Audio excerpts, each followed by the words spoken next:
মামলার কপিটা নিয়েছেন? ইন্দার ভাই কই?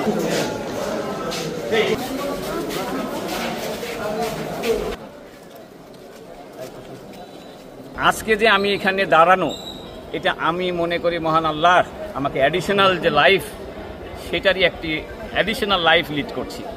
আমার সেদিন বেঁচে থাকার কথা ছিল না। তৎকালীন মন্ত্রী ইঞ্জিনিয়ার খন্দকার মোশাররফ হোসেন, তার ভাই তৎকালীন উপজেলা চেয়ারম্যান বাবর প্রত্যক্ষ নির্দেশে তৎকালীন আওয়ামী লীগের পৌর শাখার সভাপতি লেভি নেতৃত্বে একটি সশস্ত্র ক্যাডার বাহিনী, হেলমেট বাহিনী সশস্ত্রভাবে আমাকে হত্যা করার উদ্দেশ্যে আঘাত করেছিল। আল্লাহর রহমতে আল্লাহ সেদিন আমাকে রক্ষা করেছিল বিধায় আজকে আমরা এ পর্যন্ত।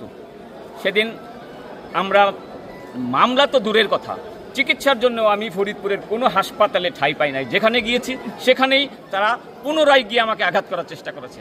আমি কোনোরকম যান বাঁচানোর জন্যে আমি সেদিন ঢাকায় স্থানান্তর হয়ে চিকিৎসা নিয়েছিলাম, মামলা করতে পারি নাই, কাগজপত্রও আমাকে দেওয়া হয় নাই।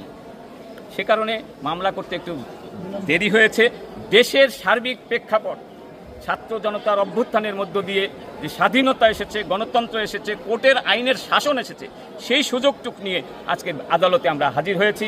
ইঞ্জিনিয়ার খন্দকার মোশাররফ হোসেন এবং প্রধানমন্ত্রীর ভিআই বাবর সহ সন্ত্রাসীদেরকে মামলার মধ্য দিয়ে আইনের আওতায় এনে বিচার আমরা পাবো বলেই আমরা বিশ্বাস করি। বাকিটুকু সাংবাদিকদের সহযোগিতা। Thank you. কোর্ট আদেশ দিয়েছেন এফআইআর। আপনারা জানেন যে এফআইআর হচ্ছে সিআরপিসির 154 ধারা মোতাবেক এফআইআর হয়, আর 154 ধারা মানে হচ্ছে সকল আসামির ওয়ারেন্ট, অর্থাৎ এফআইআর পূর্বক সকল আসামির ওয়ারেন্ট জারি হইল।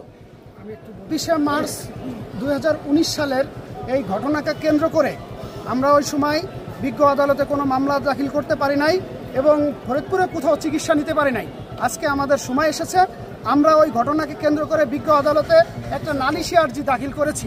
নালিশি আর্জি দাখিলের পরিপ্রেক্ষিতে বিজ্ঞ আদালত বিচার বিবেচনা সাপেক্ষে কোতোয়ালি থানাকে এজাহারপূর্বক মামলা গ্রহণ করার নির্দেশ দিয়েছে।